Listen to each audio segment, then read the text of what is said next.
इस वीडियो ने अगर तेरे अंदर आग नहीं लगाई ना तो डिसलाइक मार के चैनल को छोड़ देना, पर अगर आग लगी ना तो चैनल को सब्सक्राइब करके ही जाना। So let's start the video. एक बंदे को उसकी कंपनी बेचने के बाद 1000 करोड़ मिला था। उसने वो सारा पैसा अलग अलग बिजनेस में लगा दिया और खुद रेंट से रहने लगा। कोई पागल ही कर सकता है ना ऐसा, क्योंकि कोई नॉर्मल इंसान होता तो गाड़ी बंगला खरीदने में ही बहुत सारा पैसा खर्च कर देता।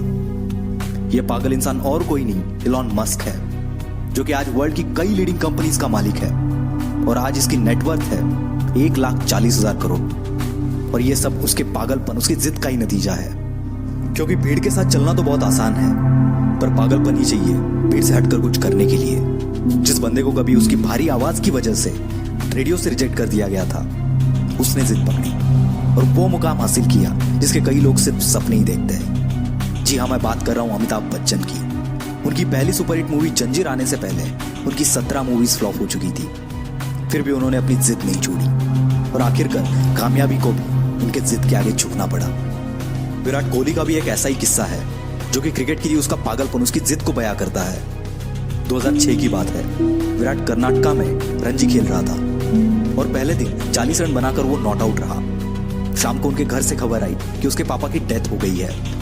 सबने एक्सपेक्ट किया कि विराट तुरंत घर के लिए निकलेगा। कोच ने तो यहां तक डिसाइड कर लिया था कि उसकी जगह पर और कौन खेलेगा। पर दूसरे दिन विराट बल्ला लेके स्पीच पे खड़ा था और इस हालात में उसने सेंचुरी लगाई और अपनी टीम को जिताकर ही वो अंतिम संस्कार के लिए निकल गया। इसे पागलपन नहीं तो और क्या कहेंगे। लाखों में किसी एक के पास ही ऐसी जिद, ऐसा पागलपन होता है और वही कुछ हटके कर जाता है। दिन का 15-15 घंटा काम करने के लिए सिर्फ एनर्जी नहीं, बल्कि उस काम को करने के लिए वो जिद, वो पागलपन होना चाहिए। क्योंकि ऐसे जिद्दी, ऐसे पागल लोग परसेंटेज में नहीं, नंबर्स में होते हैं। ऐसी एक जिद और पागलपन से भरी हुई कहानी है दशरथ मांझी की, जो कि अपनी पत्नी को टाइम पर हॉस्पिटल ना पहुंचा पाए, क्योंकि उनके गांव से हॉस्पिटल के पीछे एक बहुत बड़ा पहाड़ था और उसी वजह से उनकी पत्नी का देहांत हो गया। बंदे को गुस्सा आ गया और इसी गुस्से को उसने अपनी जिद में बदल दिया और इस बंदे ने केवल छेनी हथौड़े से 22 साल में 55 किलोमीटर का पहाड़ तोड़ दिया। ये पागलपन नहीं तो क्या है। ऐसी जिद तब पैदा होती है जब दिल टूटता है। कुछ लोग तो इसमें बिखर जाते हैं, पर जो इस दर्द को, इस गुस्से को जिद में बदल देता है, उस बंदे को रोकना नामुमकिन है। वो पागलपन ही है जब लोग ट्रिप्स प्लान कर रहे होते हैं और कोई बंदा अपना एम्पायर खड़ा करने के लिए प्लान्स बना रहा होता है।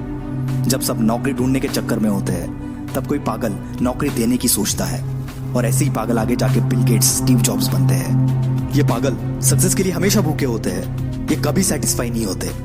यही पागलपन, यही जिद, ये ना तो इन्हें सोने देती है और ना ही रुकने देती है।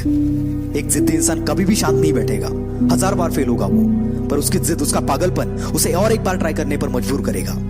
और ये तब तक मजबूर करेगा जब तक सफलता इसके सामने घुटने ना टेक दे। और यही पागल इंसान, यही जिद्दी इंसान इतिहास बना देता है। यकीन नहीं आता तो हिस्ट्री उठाकर देख लो। भला कौन बंदा 1000 बार फेल होने के बाद भी कोशिश करना नहीं छोड़ता? कोई पागल ही ना।